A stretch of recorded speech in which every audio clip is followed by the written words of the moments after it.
오늘 여호수아 1장 1절부터 27절 말씀을 중심으로 해서 믿음으로 무너뜨린 여리고 라고 하는 제목으로 함께 말씀을 나누도록 하겠습니다. 오랜 길을 돌아와서 드디어 이제 여리고가 오늘 무너졌습니다. 그래서 믿음으로 무너뜨린 여리고입니다. 여기 남자분들이 이제 계시는데 평소 이 축구들을 되게 좋아하신다, 그죠? 그래서 남자들이 축구를 평소에 잘 안 봐도요, 한일전 꼭 보고요, 그 다음에 국가대표 되면 보고요, 이제 또 4년에 한 번씩 있는 내년에 월드컵이 있습니다. 그래서 내년에 얼만큼 사람들이 축구를 좋아하냐면요, 월드컵이 있는 해, 그 다음에 하계 올림픽이 있는 해에는 남자하고 여자하고 수능 평균 점수 차이가 더 많이 벌어진대요. 월드컵의 힘입니다. 대단하죠? 축구를 굉장히 좋아합니다. 우리나라는 야구가 조금 더 인기가 좋다곤 하지만 늘 국가대표 경기 보면서 흥분하고 좋아합니다. 지금은 좀 굉장히 좋아지기는 했지만 예전에는 잔디구장이 되게 많지 않았다 그래요. 그래가지고 초등학교 때부터 고등학교를 졸업하고 심지어는 이제 대학 때까지도 늘 맨땅에서 이제 축구를 하고 시합도 하고 뭐 이랬었다고 합니다. 그래서 고질적으로 옛날 여러분들 아마 조금 조금만 전에를 생각하면 우리나라가 슛을 하면 다 하늘로 올라갔어요. 뻥뻥 하늘에다 대고 찼습니다. 그래서 뻥축구라고도 하고 막 이랬었는데 그 이유가 잔디밭에서 연습을 못해서 그랬었대요. 그러니까 맨 땅에서 공을 차면 그 포인트하고 잔디밭에서 공을 차는 거의 포인트가 다르대요. 잔디는 공이 좀 이렇게 떠있기 때문에 차는데 맨 땅에서 차던 연습을 하는 그대로 차면 자꾸 공을 바닥에 깊이 차게 된다고 그러더라고요. 저는 뭐 개발이니까 잘 모르겠는데 사람들이 그러더라고요. 그래서 그것이 이제 늘 어려움이었다 이렇게 얘기를 합니다. 그래서 늘 우리나라가 축구를 되게 못했었어요. 그죠? 경제처럼 축구를 굉장히 잘하게 된 것도 사실은 얼마 안 됐습니다. 2002년도가 이제 굉장히 앞뒤로 하면서 많이 변했는데, 왜냐하면 축구할 좋은 환경도 아니고요. 그 다음에 뭐 선진 축구를 갖다가 미처 배우지도 못한 상황이었었다고 그럽니다. 그래가지고 주변에 있는 상황도 별로 좋지 않고 인프라도 좋지 않은데, 그래도 그나마 좀 아시아에서는 맹주다 막 이러면서 축구를 할 수 있었던 이유가 스스로 뭐가 우리나라의 최고 강점이라고 생각을 했냐면 체력과 투지였답니다. 체력과 투지. 그래서 거의 다 그 전투 체력으로 이제 나가서 이제 축구를 합니다. 그래서 체력과 투지가 우리나라가 내놓을 수 있는 가장 큰 무기다 이렇게 이제 생각을 하면서 축구를 했는데, 그게 2002년도에 깨졌대요. 그 환상이. 왜냐하면 나중에 알았는데 체력이 좋지가 않았대요. 우리나라 축구 선수들이요, 체력이 별로 좋지 않답니다. 체력적으로 정확하게 관리하는 시스템이 이전까지 전혀 없었다는 거예요. 그저 그냥 열심히 뛰는 거예요. 많이 뛰고 아주 굉장히 힘든 뭐라 그러죠? 훈련을 갖다가 많이 훈련량을 늘려서 이걸로 해서 이제 체력을 높였다고 생각을 한 거예요. 근데 2002년도를 준비하면서 히딩크 감독이 넘어오면서 선진 축구에 뭐라 그러죠? 체력 관리 시스템이 도입이 됐대요. 그래서 전문 트레이너가 들어오게 되고, 그리고 나서 이제 여기 제가 이름을 써놨는데 이름이 되게 어려워요. 이 네덜란드 사람이라 레이몬드 베르 하이엔이라는 이 사람이 와가지고 아주 체계적인 체력 관리를 했답니다. 그래가지고 그때에 실제로 굉장히 많은 체력들이 올라가게 되고 아주 짧은 시간에도 좋은 체력들을 만들어내고, 그래서 4강까지 올라가는데 우리나라 사람들이 거의 미친 듯이 뛰었죠. 거의 이 선수층이 두껍지 않으니까 베스트 11만 뛰는데 4강까지 올라가면서 계속해서 연장을 하고 그래가면서 또 다른 나라 이 선진 축구를 하는 사람들보다 발재간은 떨어지니까 훨씬 더 많이 뛰어야 되고, 그래서 한 사람이 공을 잡으면 늘 2명, 3명이 에워싸서 공을 뺏고 막 이랬거든요. 그러면 한 게임을 똑같이 뛰어도 2배, 3배씩을 뛰어야 되는 거예요. 그게 가능했었던 이유가 뭐냐? 바로 체력이 올라갔기 때문이래요. 체력이 잘 좋아졌기 때문이래요. 그러니까 이전까지는 뭐예요? 그냥 죽기 살기로 뛰는 거예요.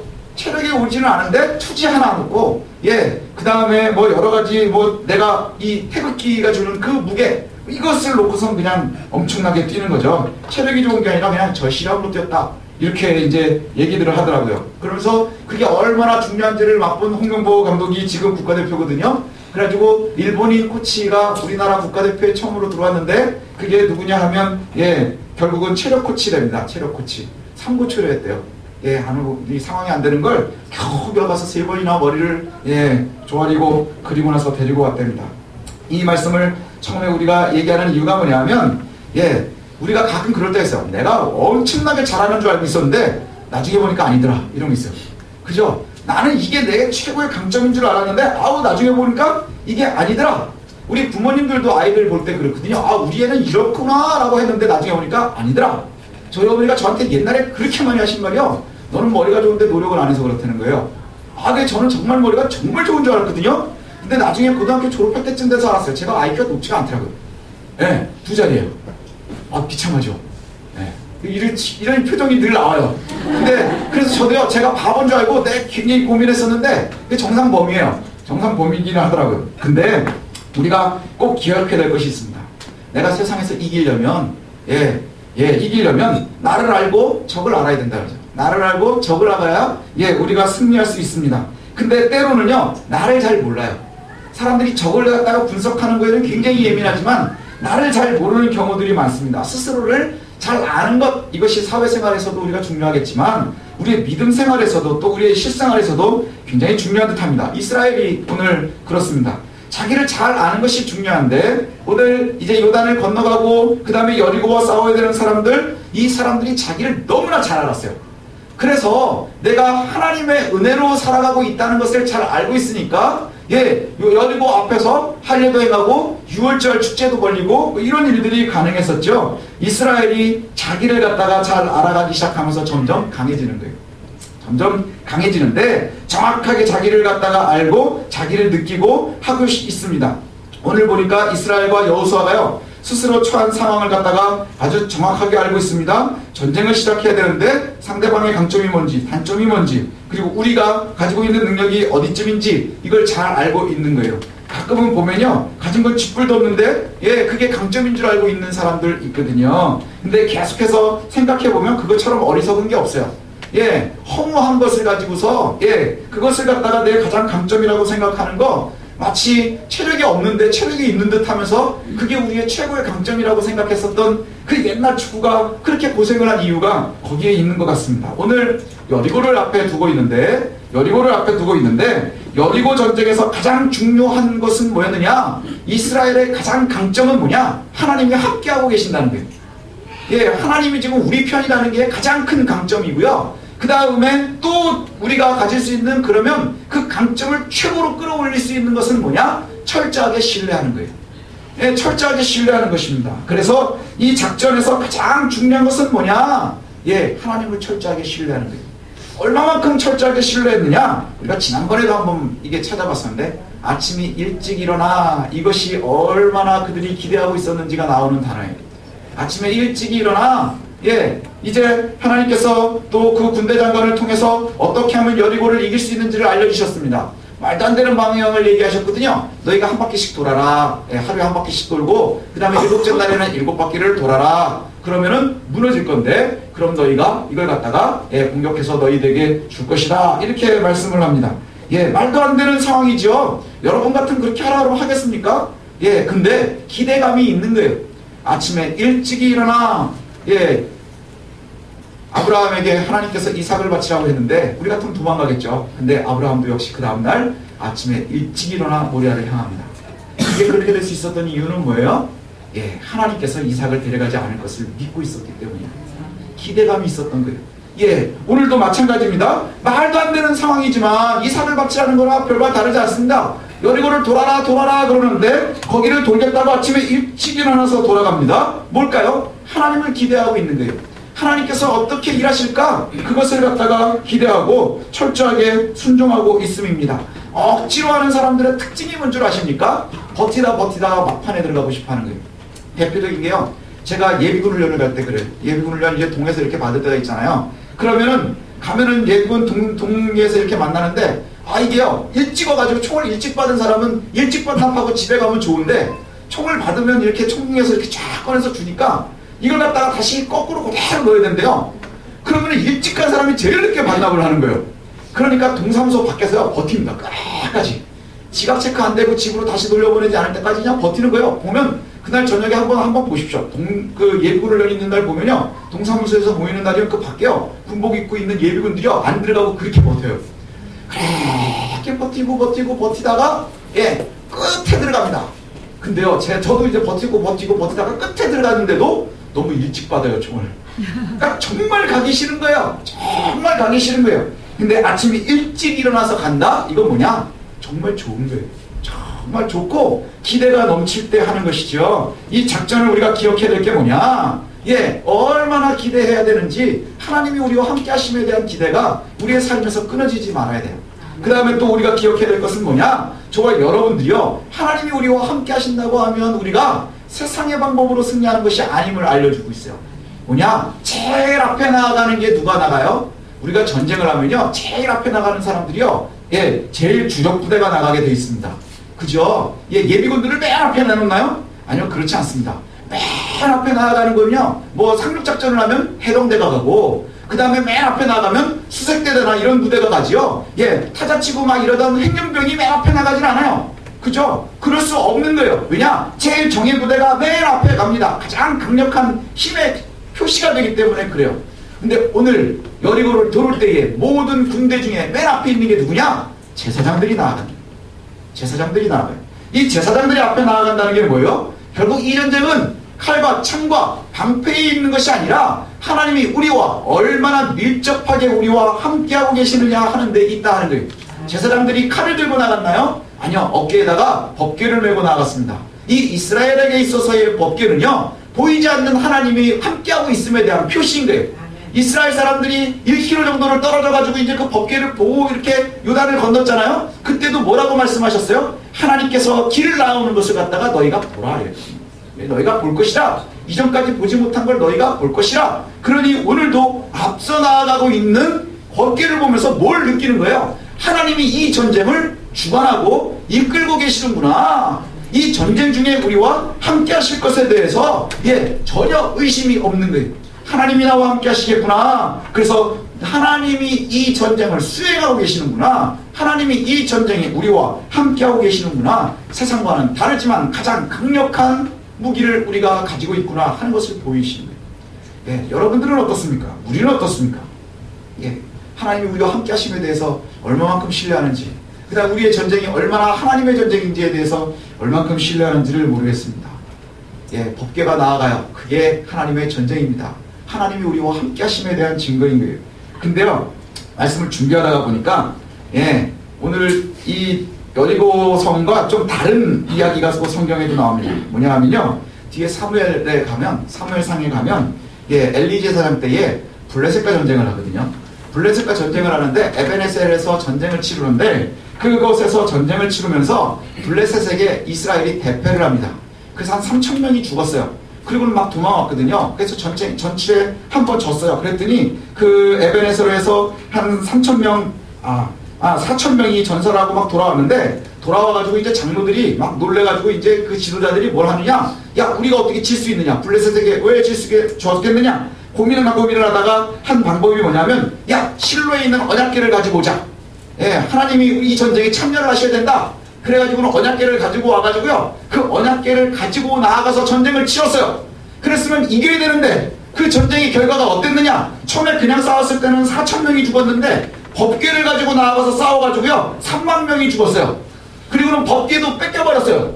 와, 이 하나님께서 우리와 함께 하셔야 되는데, 이전에 법궤가 하나님이 우리와 함께 하심에 대한 증거인데, 그런데 법궤를 가지고 나가니까 그냥 나가면 4,000명이 죽고 법궤를 갖고 나가면 30,000명이 죽는 거예요. 야, 이런 일이 어디 있냐? 법궤가 하나님과 함께함에 대한 증거가 아니라는 거예요. 예, 우리의 전쟁에 하나님을 갖다 우리가 마음대로 조종하는 것이 아니라는 거예요. 우리는 하나님의 전쟁에 우리가 참여하는 것이라는 거예요. 우리의 삶이 그와 같습니다. 역사는 하나님이 주관하시는 것이고, 그 속에 있는 역사의 중심에 있는 우리들이 하나님의 전쟁에 참여하는 거예요. 하나님을 갖다가 인위적으로 우리가 법궤를 가지고 와서 하나님 이거 이렇게 하십시오, 이거 이렇게 하십시오, 이렇게 하십시오 라고 아무리 얘기를 해도 예, 그냥 나가면 4,000명, 법궤랑 같이 나가면 30,000명이 죽는 거예요. 예, 이것이 얼마나 어리석은 일인지 모릅니다. 그래서 법궤가 다 됐나? 뭐 이렇게 생각하지 않았겠습니까? 근데요, 실제로 그 법궤를 가지고 왔다는 말에 블레셋은 깜짝 놀랐대요. 드디어 이스라엘의 하나님, 히브리의 신이 이 전쟁에 참여하는구나. 그래서 블레셋 사람들도 알아요. 이전에 애국을 멸망하게 했고, 그 다음에 이 여리고를 갖다가 멸망하게 하고 했었던 그 신이 이 전쟁에 또 참여하는구나. 그러면서 블레셋 사람들은 뭐라고 하는 줄 알아요? 예, 자기네들끼리 모여가지고, 야, 드디어 저쪽은 히브리 신이 참전했다. 이제 우리가 일사각오로 죽기를 각오하고 싸우지 않으면 쟤네들한테 진다. 그래, 얘네는 뭐 엄청나게 열심히 싸운 거예요. 그래서 법궤가 없을 땐 3,000명을 죽였는데 법궤가 오니까 3만 명을 죽였고요. 법궤도 빼앗아 왔어요. 얼마나 기세가 등등했겠어요. 히브리의 신을 우리가 이겼구나 라고 얘기하고 있었을 텐데 하나님의 법궤가 가는데 어디다 갖다 놨느냐 하면 자기네가 섬기고 있는 다곤 신전에다 다 갖다 놓은 거예요. 예, 법궤를 갖다가 이제 거기다 해서 신이 관리를 해야 되지 않겠어요? 사람이 신을 못 관리하니까 신이 신을 법궤를 그냥 딱 관리하도록 했는데 하룻밤 자고 일어났더니 다곤 신이 부러져가지고 목도 부러져 있고 살도 부러져 있는 거예요. 예, 다곤 신이 꼼짝을 못 하는 거예요. 그래서 이 히브리 신이 우리 신을 자꾸 때린다 이래가지고, 예, 실제로 자꾸 때린다 그래가지고 옮기자. 어디로 옮길까? 그래가지고 이제 가드로 옮겨요. 그래가지고 가드로 옮겼더니 거기에 있는 백성들이요 병 들어가지고 죽어요. 예, 온갖 종기들이 생겨가지고 죽습니다. 그래가지고 또 다른 곳으로 옮기려고 하거든요. 그래가지고 그곳으로 막 옮기려고 했더니 거기에 있는 사람들이 막 난리가 난 거예요. 그걸 왜 우리한테 갖고 올라오느냐? 니네만 죽으면 되지 왜 우리 같이 그러느냐? 하나님이 살아계심을 보이는 거예요. 법궤는 홀로 가가지고 싸워서 이깁니다. 하나님은요 적진에 홀로 들어가서도 이기시는 거예요. 다곤의 목을 부러뜨리고 손목을 부러뜨리고 다 이기셨거든요. 근데 이상하게 히브리 사람들과 함께 나갔을 때는 지켜주지 못했어요. 왜요? 하나님의 전쟁에 이스라엘이 참여한 것이 아니라 이스라엘이 자기네들 마음대로 하나님을 조종하고 싶어 했다는 거예요.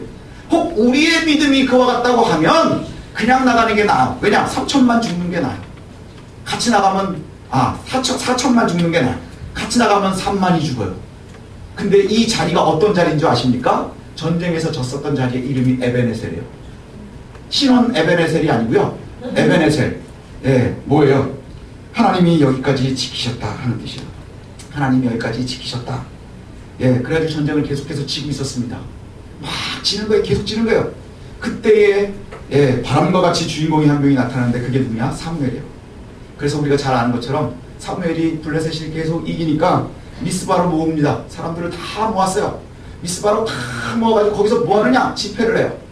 야, 우리가 하나님 앞에 엄청 다 잘못했는데 다시 똑바로 서야 되고 우리가 기도해야 되고 하나님과의 관계를 회복해야 된다. 그래서 거기서 금식해가면서 기도를 합니다. 아니 전쟁을 앞둔 사람이 금식을 한다니 말이 돼요? 예, 이 얘기가 블레셋한테도 들어갔어요. 야, 이게 기회구나. 드디어 이제 뭐 법궤도 이겼고 다 이겼는데 이스라엘이 다 한 군데 모여있는다는 거예요.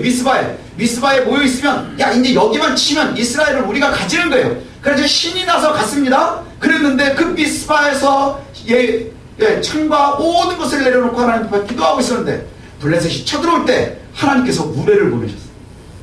우레를 보내셔가지고 법궤도 없었고 아무것도 없었고 창과 칼과 아무것도 준비하지 못했었던 그 전쟁은 대승을 거두면서 이겼어요. 예, 우리가 어떻게 생활을 해서 이겨야 되는지를 잘 보여주고 있는 거예요. 여리고의 승리와 미스바에서의 승리가 동일하다고 하는 거예요.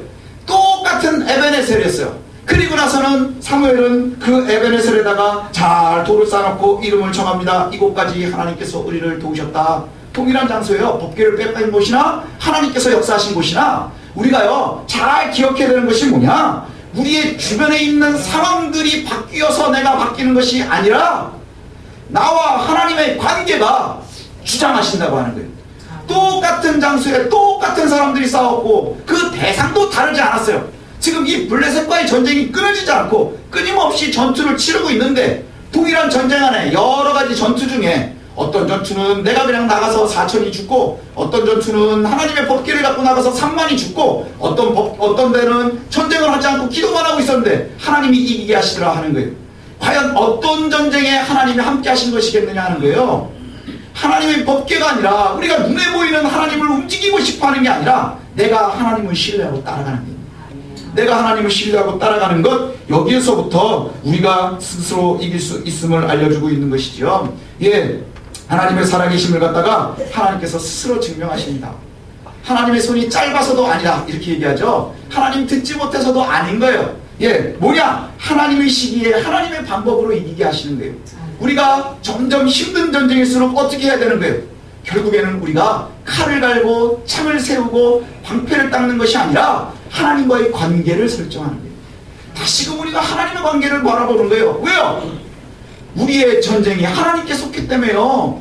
우리가 그렇게 고백하고 있잖아요. 말로는 이 전쟁은 하나님께 속했습니다 라고 얘기를 하면서 늘 우리는 뭘 하는 거예요? 하나님께 속한 전쟁인데 하나님은 우리가 마음대로 흔들고 싶어하고 우리는 하나님과의 관계를 생각하지 않고 늘 뭘 해요? 칼을 갈고 창을 세우고 방패를 닦는 일 이외에는 하지 못하는, 이것이 얼마나 어리석음이겠습니까? 하나님은요, 우리에게 이용의 대상이 될 수 없음입니다.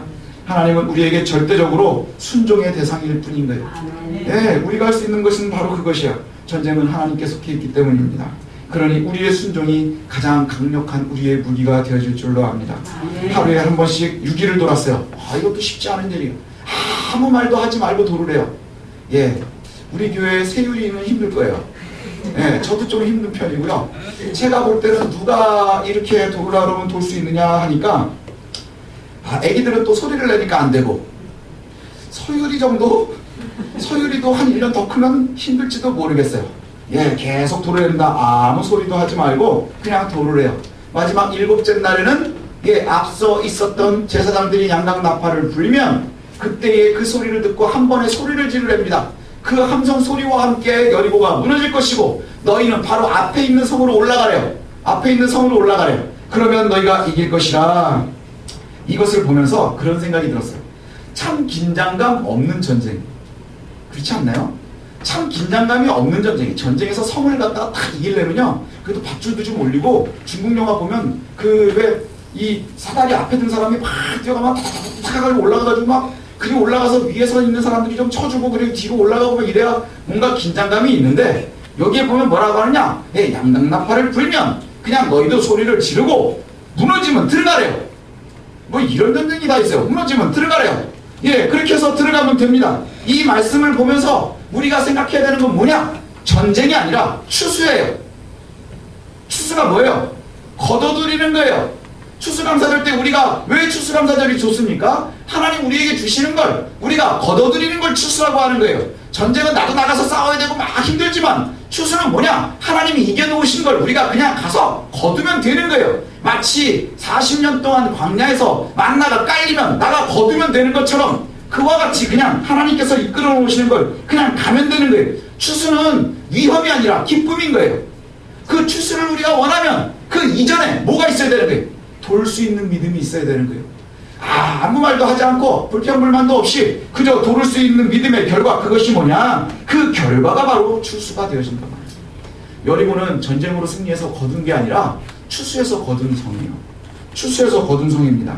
전쟁에서 성이 무너지면, 예, 모든 것을 온전히 남녀소 소와 양과 나귀와 칼날을 다 멸해버려라, 이렇게 얘기합니다. 그래서 아주 처절한 것이 되어지는데, 이것은 뭘 얘기하느냐? 철저하게 죄의 흔적을 하나도 남기지 말라는 거예요. 예, 다른 곳에 전쟁에 가도요, 이제 전쟁의 율법에 보면, 전쟁에 보면 어린아이와 여자는 죽이지 않도록 되어 있거든요. 예, 전쟁을 나오는 사람들만 죽게 되어 있어요. 근데 여리고는 모두 진멸하라고 되어 있어요. 그리고 심지어는요, 짐승들까지도 다 진멸하랍니다. 그게 뭘 상징하느냐? 죄의 흔적, 하나님의 대적에 대해서 흔적을 남기지 말라고 하는 거예요. 그리고 철과 뭐 여러 가지 그것들은 다 어디 놨느냐? 곡간에다 집어넣어요. 여호와의 곡간에다가. 뭐냐? 하나님으로 복속시키는 거예요. 예, 우리가 전쟁한다고 하는 것, 세상에 전쟁을 한다고 하는 것이 결국은 뭐냐? 하나님과 대적되어져 있는 곳을 이기는데, 하나님과 대적되어진 세상에서 우리가 살아가는 방법이 뭐냐? 죄는 조금이라도 우리와 함께 섞이지 말도록 해야 되는데, 죄는 조금이라도 우리와 조금이라도 섞여서는 안 되고요. 오직 여호와를 신뢰해서 이긴 전쟁에는 우리가 온전히 하나님만을 신뢰할 수 있어야 되는 거예요. 그것을 따라갈 수 있어야 되는 거예요. 우리가 조금이라도 하나님과 타협하고 싶어하면 그것은 뭐와 똑같아요? 예, 법궤를 메고 나가가지고 3만 명을 죽이는 전쟁과 다를 바 없는 거예요. 나 혼자 나가면 4천만 죽어도 되는데 그렇게 하나님을 이용하고 막 해가지고 3만이 죽는다는 거예요. 우리의 믿음이 얼마나 어리석음으로 흐를 수 있는지를 보여주는 사건이에요. 저와 여러분들이 꼭 기억하십시오. 여리고는요, 하나님 나라에 도래하는 것, 하나님 나라가 어떻게 이 땅에 이르는지를 보여주고 있습니다. 그럼에도 불구하고 그 안에 은혜가 있었어요. 뭐예요? 라합이에요. 라합이 살았습니다. 이 라합의 믿음은요, 보면 볼수록 참 대단한 것 같아요. 왠지 아세요? 전쟁 가운데, 그 전쟁통에, 예, 집안에서 가만히 있으라 그러면 가만히 있었어요. 여기에 보니까요, 라합이 얼마나 대단했느냐? 라합도 살고, 자기 아버지도 살고, 자기 친척들도 살고, 그러니까 모든 식구들을 다 살렸어요. 예, 조카 롯보다 나아요. 조카 롯보다 훨씬 나아요. 그런데 오늘 보니까 그 모든 무너지는 중에 라합의 집이 살았습니다. 이스라엘 민족들이요, 우리가 아까도 말씀드린 것처럼 에베네셀이 동일한 명수였지만 하나님과 함께하느냐 함께하지 못하느냐에 따라서 여기에서는 도륙당하고 다 죽고 패했지만, 그 그러나 사무엘이 갔을 때 하나님과의 관계가 회복이 되어지면 그 에베레셀이 하나님의 도우심을 구했었던 감사의 장소가 되어졌지만, 그러나 여리고가 하나님과 전쟁하는 곳에서 모두가 다 진멸당하고 있었지만 그 속에서 구원받은 라합에게는 구원의 날이에요. 구원의 날이에요. 누구도 건드리지 못하는 날이었습니다. 거기다가 라합은요, 성벽에 있는 집에 살았었대요. 그죠? 그래서 성곽에 있는 집이어서 그냥 그 창문으로 나와서 도망갔잖아요. 정탐꾼들이. 성곽이 무너지고 있는데 그 집에 있으라 그런다고 그냥 가만히 있는 거예요. 예, 그래서 제가 보니까 아마 돌도 돌 하나 위에 남지 않았다 그랬는데 어디까지 무너졌느냐? 예, 라합의 구들장까지만 무너지지 않았을까? 지금까지만. 그죠? 예, 그냥 그런 생각을 해봤습니다. 근데 이 구원은요, 하나님께서 우리가 이스라엘 사람이냐 아니냐에 관계하지 않으시는 것에 대한 가장 큰 증거입니다. 예, 어떠한 장소에서 하나님이 역사하시는 것이 아니고, 또 우리가 그 여러 가지 누구냐 하는 것, 내가 어느 소속이냐 하는 것이 아니라 그저 무엇만 보시는 거예요. 나를 신뢰하느냐 하는 거예요. 나를 신뢰하느냐? 그럼 기생이건, 예, 또 이방인이건 하나님께서 보지 않으십니다. 철저하게 신뢰했을 때, 주변을 보지 않고 철저하게 하나님을 신뢰했을 때 하나님께서 단호하게 보이시는 거예요. 그리고 돌이 다 무너져서 여리고를 하나님께서 주셨습니다. 가장 힘들었을 여리고를 갖다가 하나님께서 주셨어요. 누구든지 여리고 성을 갖다가 다 가질 수 있도록 해놓으셨습니다. 그런데 여호수아가 맨 마지막에 뭐를 갖다가 맹세하느냐 하면, 이 성을 갖다가 다시금 재건한다고 하면, 너희가 이 성을 갖다가 다시금 재건한다고 하면 여호와 앞에서 저주를 받을 것이라. 그래서 왜 저주를 받을까? 여러분 한번 고민해 보십시오. 왜 저주를 받을까요?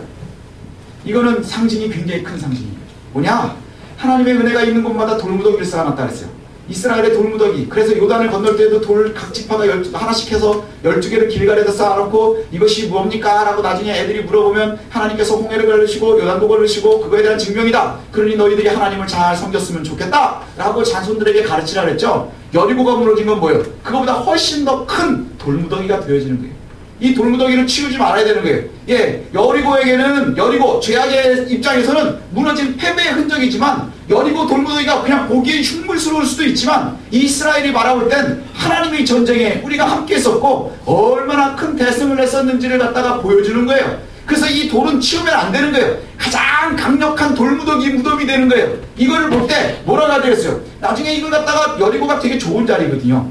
예, 여리고가 되게 좋은 자리래요. 예, 지정학적으로도 되게 좋고요. 그 다음에 군사적으로도 되게 중요하고요. 뭐 이렇답니다. 그래서 예루살렘 여리고를 갖다가 굉장히 많이 왔다 갔다 하다가 예수님이 그 비유할 때도 여리고, 예, 사마리아인을 나누는, 그래서 내 이웃이 누구냐? 이럴 때 가던 사람이 어디냐? 그 여리고하고 예루살렘 왔다 갔다 가다 죽는 거예요. 그래서 거기 강도들도 많았대요. 왜냐? 돈이 많이 왔다 갔다 하는 데니까 강도들이 끼는 거예요. 그런데 그 여리고를 갖다가 그냥 폐허로 두려는 거예요. 말이 되나?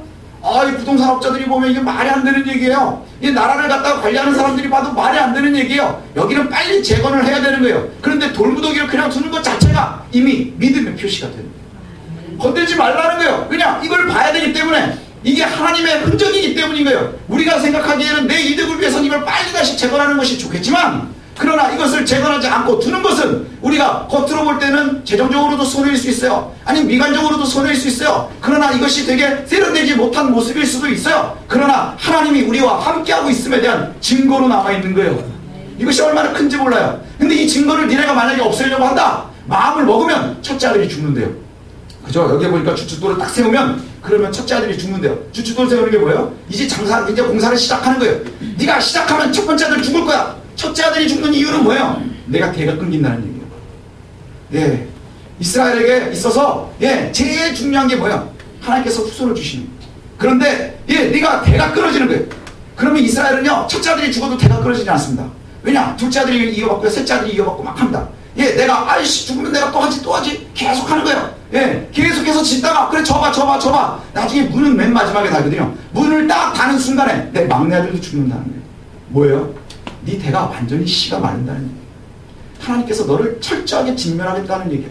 어떨 때에 하나님의 흔적들을 우리가 없애고 싶어 할 때, 하나님의 흔적을 없애버리고 싶어 할 때, 하나님 우리와 함께 하심을 자꾸 잊고 싶어 할 때 그와 같다는 거예요. 이제 우리가 꼭 기억했으면 좋겠습니다. 하나님께서 우리와 함께 해주시고요. 이런 돌무더기가 우리 집안에도 좀 많았으면 좋겠습니다. 흔적들이 좀 남는 거예요. 예, 그렇다고 또 집에 가가지고 오늘 자갈 하나, 또 돌멩이 하나, 깨진 벽돌 하나 해놓고 있으면, 예, 굉장히 힘듭니다. 그러면 거기에요, 개미도 생기고, 예, 여러 가지 우리가 영적으로 돌무더기들을 쌓아놓으셨으면 좋겠어요. 그 흔적들을 쌓아놓으세요. 그러면 아이들이 나중에 길갈에서처럼 묻지 않겠습니까? 아니 뭐 때문에 이러는 거예요? 굉장히 짜증나듯 물어볼 거예요. 그럴 때에 이제 하나님의 방법이면 옛날 거부터 하는 거예요. 내가 애굽에서 건지고 홍해 도갈르게 하고 이러고 내가 옛날에 이랬었는데 하나님께서 이렇게 아버지에게도 해주고 할아버지에게도 해줬고 이러이러해서 우리가 하나님의 은혜로 살고 있어. 너도 하나님을 따라가는 것 이것이 얼마나 올바른 일인지 모르겠다 라고 얘기할 수 있었으면 좋겠어요. 그것이 저와 여러분들의 길이 되었으면 좋겠습니다. 이것을 갖다가 성도들에게 얘기해주고 있는 사람이 누구냐? 바울이요. 갈라디아서에 보면 내가 하나님의 흔적을 가졌다 이러고 하나님의 흔적을 가졌다. 근데 이 하나님의 흔적을 가졌다 하는 얘기를 갖다가 왜 하느냐 하면 야 왜 할례를 안 받냐 이러죠. 할례가 문제가 된 거예요. 할례를 하냐 안 하냐 이러니까 바울이 나중에 그러는 거예요. 야 할례를 받고 안 받고가 중요한 게 아니야. 나는 그리스도의 흔적을 갖고 있어. 그러니까 날 더 이상 괴롭히지 마 이 얘기예요. 사람들은요 자꾸 뭘 생각하느냐. 야 너는 어느 교회 다니니? 너는 직책이 뭐니? 너는 거기에서 얼마큼이나 인정받고 있니? 뭐 너는 뭐 하니 이걸 자꾸 생각하는 거예요. 그죠? 그런데 그것이 아니라 뭐가 제일 중요한 거예요? 내 안에 그리스도의 흔적을 갖는 거예요. 그리스도의 흔적을 우리가 갖고요. 우리 가정에 갖고요. 그래서 이 흔적이 뭐랑 똑같은 거예요? 이스라엘의 돌무더기와 같은 거예요. 어마어마한 돌무더기, 여리고 돌무더기. 그것이 우리 집 가정에 가지고 있었으면 좋겠어요. 그래서 아이들이 나중에라도 묻겠죠. 그럼 이것이 그냥 허황된 흔적이 아니라 예수 그리스도의 흔적이 되어서 저와 여러분들의 흔적이 되어지고 또한 우리의 가정의 흔적이 되어지고 또 우리의 자손들이 나를 보면서 또 나를 먼저 나 뒤를 따라오는 내 신앙의 후배들이 또 그것을 보면서 하나님을 얘기할 수 있는 믿음의 흔적들을 소유한 그러한 복된 성도들 저와 여러분들이 되었으면 좋겠습니다.